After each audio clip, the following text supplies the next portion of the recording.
Sziasztok! Ebben a videóban meg lehet nézni, ahogy a kaméleon a nyelvével megeszi a szöcskét. Ugye a nyelve egy nagyon hosszú, ragadós, ha harapása és nagyon erős. Itt pont lassított felvételben el tudtuk kapni, hogy megeszi a szöcskét.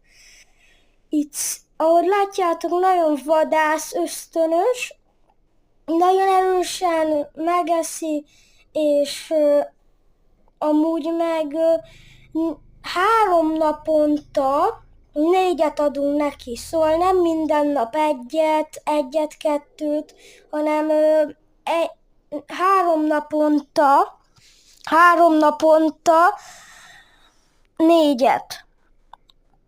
És nagyon erősen egyszer be is kapta az ujjamat, és elég erősen harapott. Hát elég erősen, mert mellé nyelt.